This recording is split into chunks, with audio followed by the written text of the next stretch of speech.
Thank you so much. It is such an honor to be here with President Biden. He began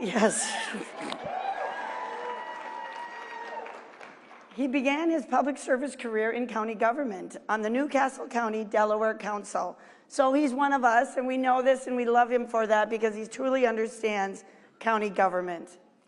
Back home in Minnesota, we see every day why it matters to have a president who is local. The historic legislation he has signed delivers billions of dollars affecting millions of people around the country. But he still thinks about that local intersection in our hometown that's dangerous and needs repair. The clean water a family needs. The new factory that creates jobs in our communities. President Biden was with us every step of the way with the bipartisan infrastructure law. Yes.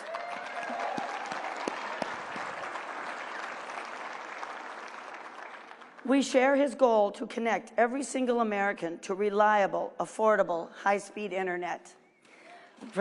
Yes. The President is also deeply committed to working with us to address the nation's mental and behavioral health crisis. Thank you so much, President Biden. He went to bat for us in securing historic direct investments in counties from the American Rescue Plan and earlier relief packages. My home county, Ramsey County, partnered with the city of St. Paul in Minnesota to leverage American Rescue Plan resources to invest in housing affordability. This has resulted in nearly 1,300 households successfully replaced from homelessness into stable housing environment. This work is truly transformative.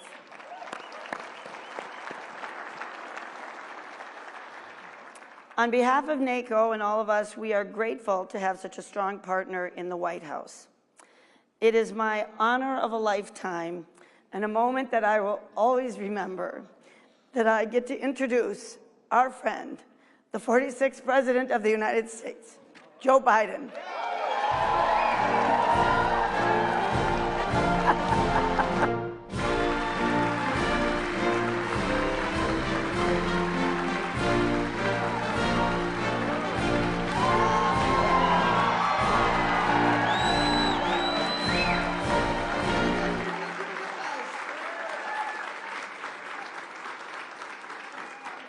Hello, hello, hello.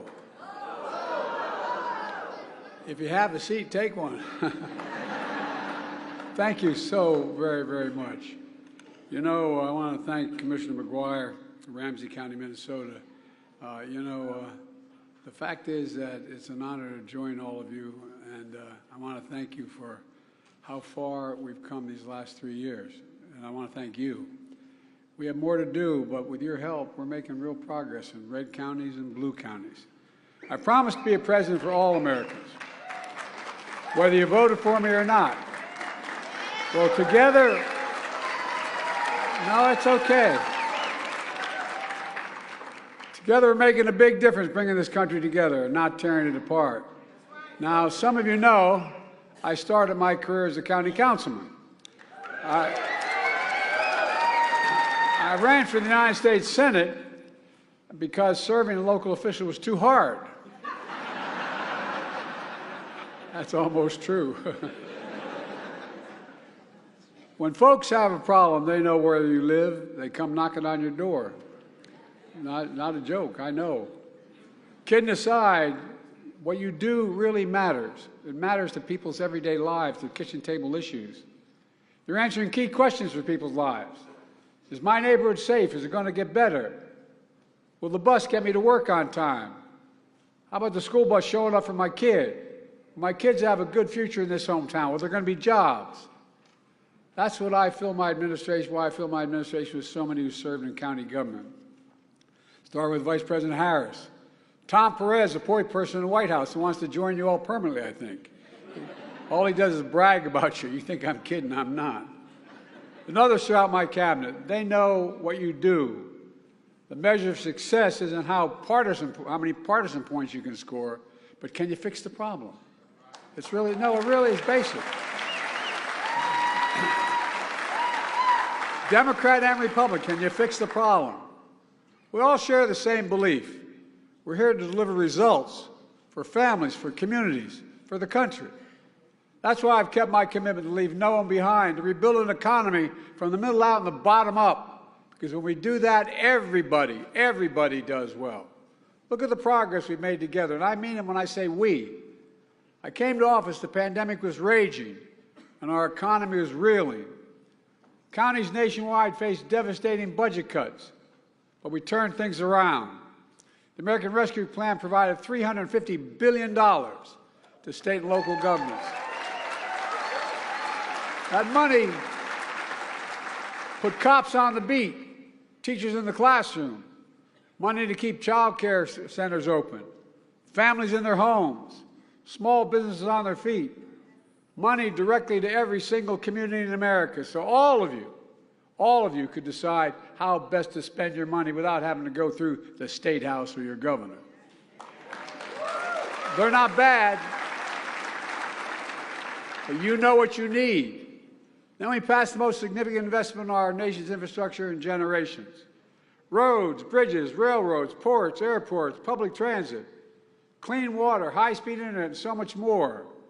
The American Infrastructure Plan used to, we used to be the best in the world in infrastructure. Literally, we were ranked number one in the world. By the time I took office, America was ranked number 13, had the 13th best infrastructure in the world. How can you have the best economy in the world when you don't have the best infrastructure in the world? I don't know how that works. So today, we're on our way to leading the world again. Over 46,000 new projects announced. With jobs now, jobs for the next decade, in your counties, in your communities. Just like FDR passed the Rural Electrification Act to deliver electricity to nearly every home and farm in America, we're building affordable, high-speed internet for everyone in America.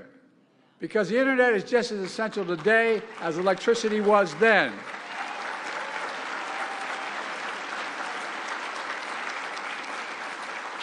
How's your county deal with telemedicine without it? How do you, I go down the list, I'm not going to take your time, but it's consequential. Last month I was in Wake County, North Carolina. Holy mackerel.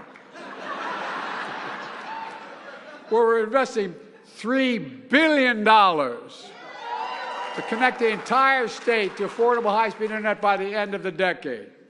We're doing that in all 50 states.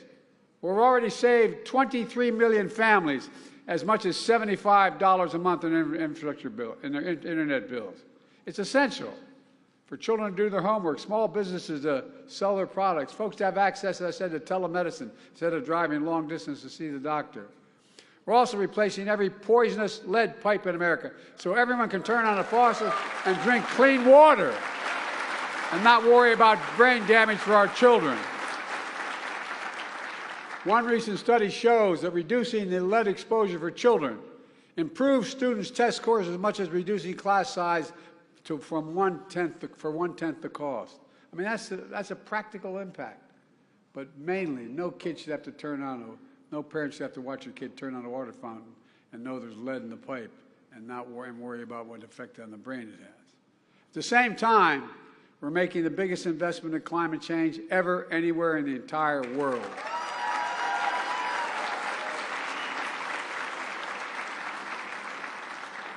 I've been with many of you after devastating floods, tornadoes, wildfires, and hurricanes. We're going to keep working together to respond, to rebuild, and boost resilience to extreme weather. My administration is also helping install rooftop solar to build a national network of electric vehicle charging stations. We're revitalizing fence-lined communities smothered by the legacy of pollution like where I lived in Claymont. We're promoting clean energy and industries of the future, made here in America, made in America. What I didn't realize, and I've been around, I know I don't look like it, but I've been around a while. I do remember that.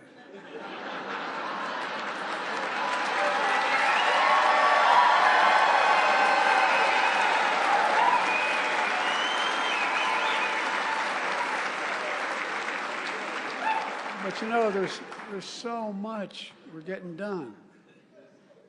I signed the CHIPS and Science. Okay.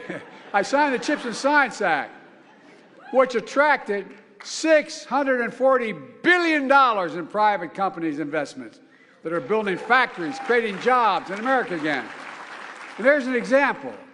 America invented the semiconductor. I may have said it last time I spoke, that little tiny computer chip about the size of the tip of my little finger. Everything from smartphones, dishwashers, automobiles, nuclear weapons, everything. All these things. Over time, we went from producing nearly 40% of the world's chips to less than about 10%.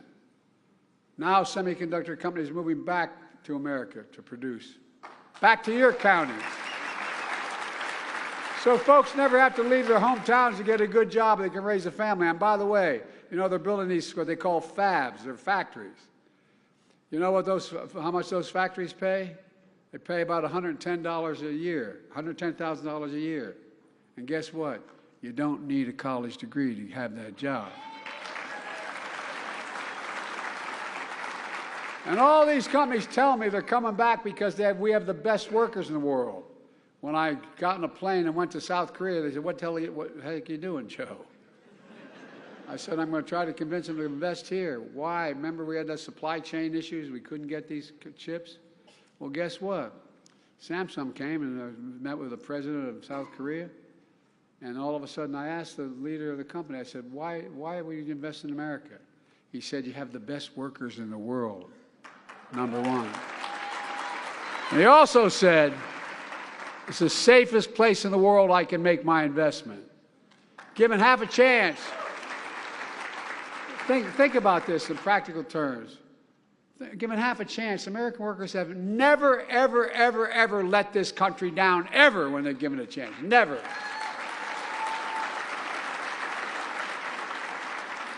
As I started to say, you know, we had I didn't realize that there was a provision in the law back in the late 30s having to do with whether or not unions can organize and what limits they had and all that. But there was a provision also in that law.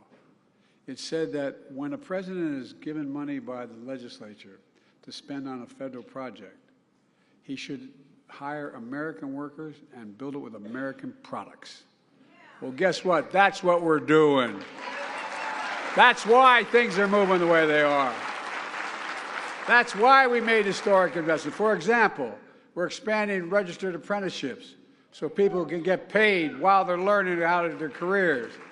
For example, when I took office, only 2 states had registered apprenticeships for teachers. Now more than 30 states have it.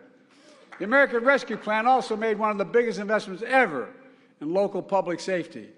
All of you have done a tremendous job putting these resources to work, hiring more officers for accountable, effective community policing, supporting violence intervention programs that help prevent crime in the first place, and they work. Folks don't always hear about it. The fact is we're making tremendous progress. Violent crime rates are falling all across the nation, down nearly in every major category. Record declines in homicides. We also are investing billions in improving mental health services, which I know is another major priority. You know, after the fellow who's running again, well,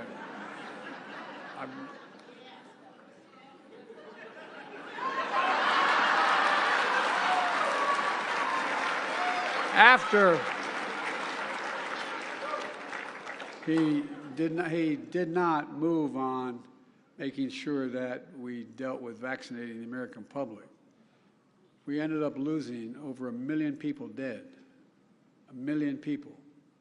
1 million.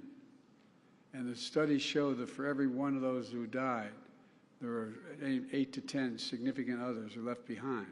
Brothers, sisters, mothers, fathers, sitting down at a kitchen table with an empty chair. Folks, my top priority to me is to add, that's why I asked Dr. Vivek Murthy, Admiral Murthy, to be the Surgeon General, because to make mental health a national priority. We're expanding community clinics, mobile unit clinics, working to treat causes of addiction while cracking down on deadly fentanyl trafficking. Folks, we've spent months working on a bipartisan border bill that included the most humane, fair reforms in our immigration system ever. It also included the toughest set of reforms to secure the border ever. It was a win for the American people, a win for your counties. But some of my extreme Republican friends, and by the way, this is not your father's Republican Party. I don't mean to take on, I'm not taking on all Republicans. I really mean it. The MAGA Republicans, a minority, but a powerful minority, they went out and they killed the deal. My predecessor said he didn't like it. It was a loss for him. We have to end the political games, folks. Who we work for.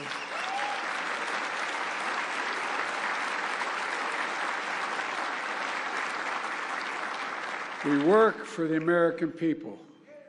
And I'm going to continue making the case to them, the American people. Folks, in all my Investing in America agenda has ignited a manufacturing boom, clean energy boom, a jobs boom. We're investing in all America, urban, suburban, rural, tribal communities. And it's clear we have the strongest economy in the world, nearly 15 million new jobs since I came to office. The longest stretch of unemployment under 4% in 50 years. Growth is strong, wages are rising, inflation is down. In fact, the costs have fallen from a gallon of gas to a gallon of milk. We know prices are still too high because of what I call greedflation and shrinkflation. I'm calling on corporations to pass their savings on to consumers, for God's sake. We're making real progress. The recent Washington Post headline summed it up. Quote, this is the headline of the Post. Falling inflation and rising growth give the U.S. the world's best recovery, the world's best recovery. It's because you implemented what we did. You made it work. And folks are starting to feel it. We've got a way to go yet. Consumer sentiment surged 29% in the last 2 months, the biggest jump in 30 years. Americans have filed for a record 16 million new business applications since I came to office. And every one of those applications is a sign of hope. We're just getting started, folks. We've got to keep moving. We have to defend our democracy.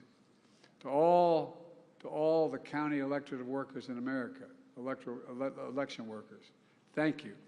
I never thought I'd have to say this to anybody, but thank you for your physical courage. Thank you for your courage and your service to your community. The idea that I ever thought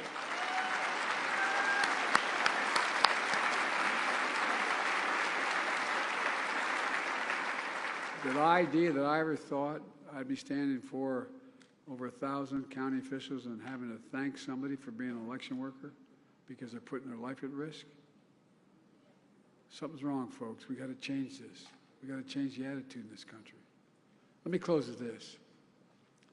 These past few years, I've talked to folks all across America, in their communities, at their kitchen tables.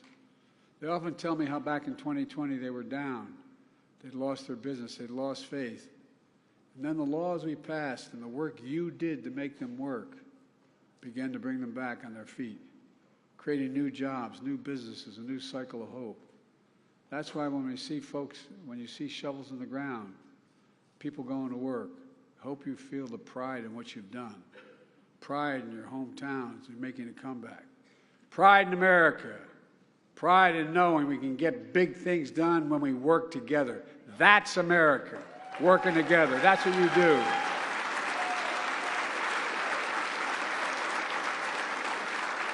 And that's why I've never been more optimistic about our nation's future. We just have to remember who in God's name we are. We're the United States of America. There is nothing beyond our capacity when we work together.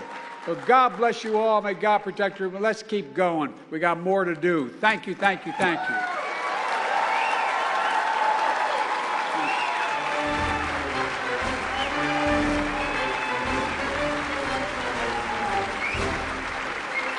One more thing I forgot to mention.